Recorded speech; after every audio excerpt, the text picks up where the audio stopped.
I'm Galen, co-founder of Brooklyn SolarWorks. With my Chase Inc. Business Premier Card, I get unlimited 2.5% cash back on purchases of $5,000 or more, which helps us donate solar panels to community gardens. Real business owner compensated for their participation. Cards issued by JPMorgan Chase Bank and a member FDIC, subject to credit approval. Terms apply. Hear that? That's now Crispy and McCrispy strips meeting creamy Caesar sauce. Sounds extra crispy. Caesar sauce at McDonald's for a limited time. Ba-da-ba-ba-ba.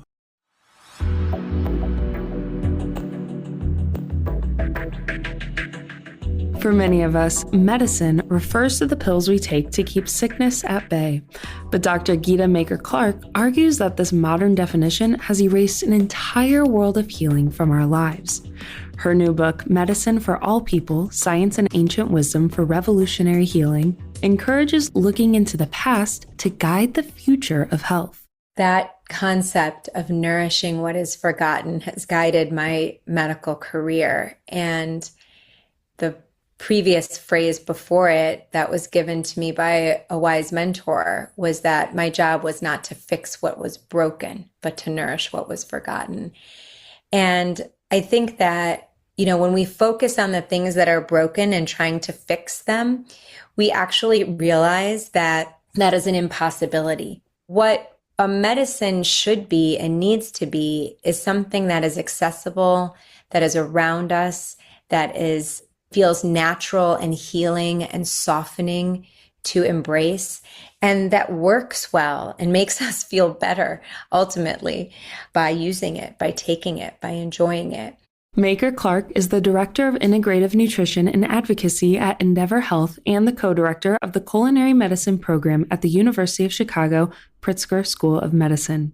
Her book opens up the definition of medicine to include all practices that are healing. She reintroduces the idea that health, yes, involves pharmaceuticals, but also community and dance and nature. Eating healthful, fresh food, being in service to each other, caring for those people in need, being in play, and not always in deep seriousness about life and jobs and living. All of these medicines are and were a part of our ancestral lives, but also part of our lives for many of us as children. And then we get sort of socialized out of them. So that's my hope with the book, is that we can start to shift the paradigm away from this idea that medicine is something very narrow, but it's rather something that reminds us of who we are. How have we gotten so far from practices that are ingrained in so many cultures? The traditional teachings that were once common knowledge have been pushed to the edges of what's considered modern science. Maker-Clark says there are a few root causes, including the emphasis placed on hyper-individuality and capitalism within our society.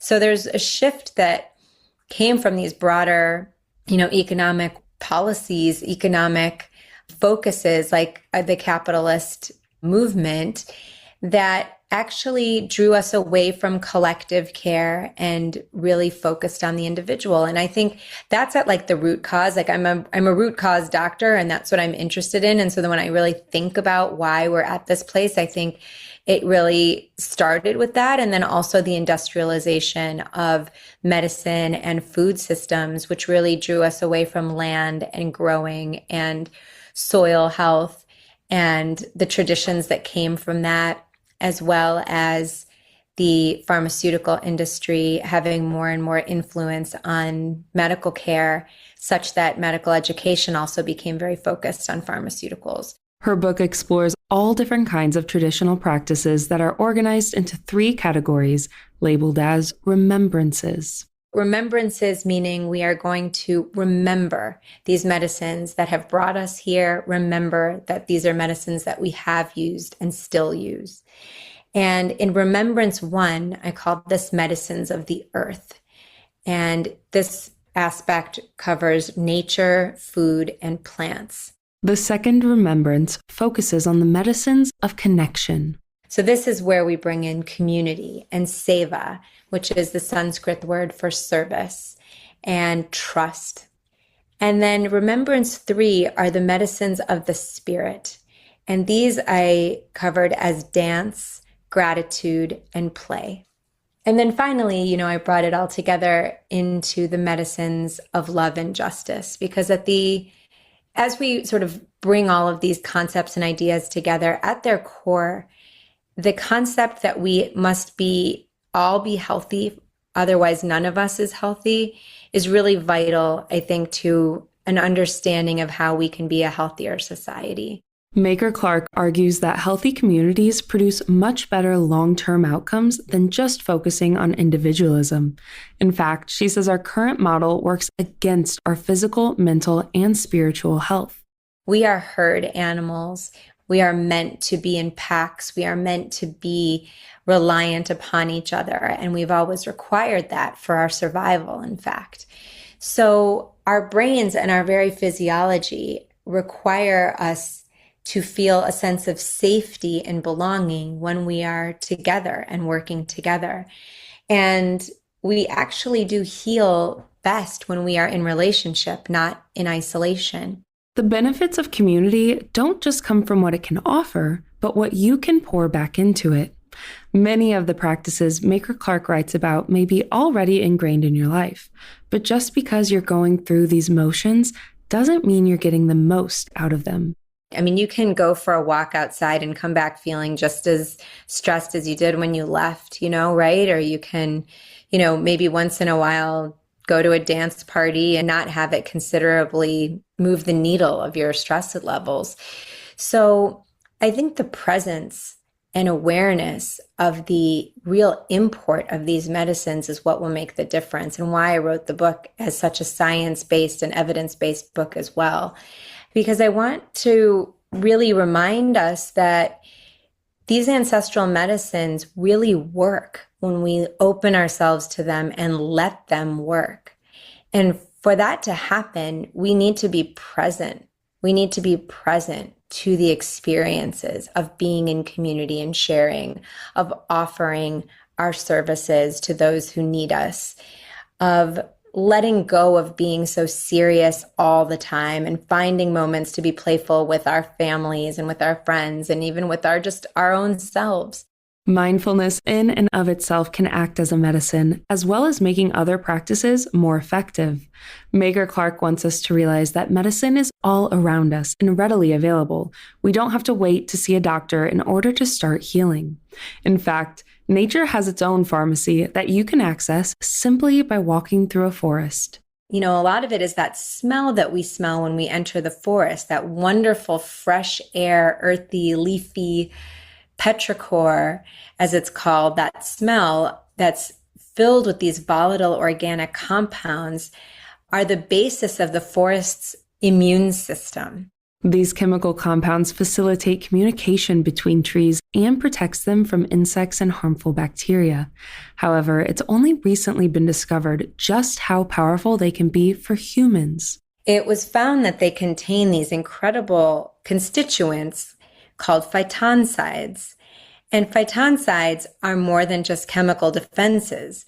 They actually, when inhaled, go into the body and increase our natural killer cell counts. And those natural killer cells are one of the frontline cell lines of our immune system. So when we breathe those in, we're getting this incredible peace from being in the forest.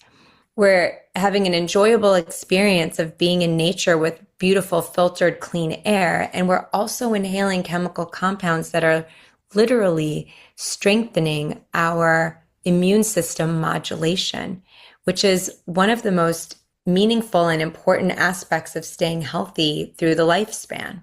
Since these practices are outside the normal experience many of us have with healthcare, Maker-Clark says some patients are uncomfortable branching out. I think there is a commodification of health and healthcare such that if you go to a doctor, you may have an expectation of getting a certain number of labs or medications or tests that are being ordered to create a feeling that there's action being taken that is going to lead to a better health outcome. And sometimes that is certainly true. And I often do prescribe medicines and order tests if that's going to help my decision making. But sometimes the pushback comes from patients wanting a simple, quick fix to their issue. However, Maker-Clark says that getting to the root of a problem often requires more than a drug prescription. Saying, hey, I think you need to be sleeping more and eating better and, maybe taking a little bit time off from your job. These are not always welcome prescriptions for patients. They would many people would much rather that I gave them something that worked quicker and did not require so much change. And while change can be a hard, slow process, Maker-Clark is right there in step with her patients to support the journey. I partner with them. I don't just say, hey, do all these things and I'll talk to you in 3 or 4 months.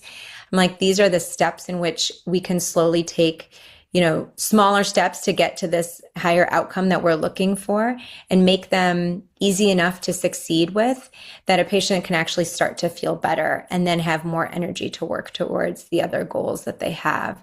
And, see me, touch base with me so that we can stay partnered on the path. So, and even then, there are definitely people who are just like, okay, I feel a little bit better, but not better enough. Like, is there anything else you've got, And for me, it's a balance. Like, I'm in service to my patients. So if they're really wanting something that will give them a quicker result, even if it doesn't go to the root cause, we might do that and not instead of, but and create a plan for long-term root cause whole health. Because a provider-patient relationship should be a collaboration to achieve the healthiest outcome. And not every alternative practice may be right for someone. Maker-Clark's book explores so many different options so that readers can take what they need and be able to adjust as they go. My hope is that the title, Medicine for All People, will be a call and reminder that none of these medicines are aligned to any specific ethnicity, culture, race, religion, or otherwise. That these are the medicines that have united us as humans since the beginning of time. That the whole point is that you create a pouch that is individual to you, that you pick the medicines that resonate, that feel right to you, that feel interesting and attractive to you, and start there. And the great thing about these medicines is there are no negative side effects, so you can't go wrong. Medicine for All People is available for pre-order now. You can find more information about Dr. Geeta Maker-Clark and all of our guests on our website, ingoodhealthpodcast.org. For more behind the scenes, follow In Good Health Pod on Facebook, Instagram, and X. Our executive producer is Amira Zaveri. I'm Kristen Farrah. Crisp, refreshing, and unmistakably tasty. Ice cold Coke Zero Sugar. It's the only drink with real Coca-Cola taste and zero sugar. Try Angel Soft for your tushy. It's made by angels. Soft and strong, budget friendly. The choice is simple. Pick up a pack today. Angel Soft. Soft and strong, simple.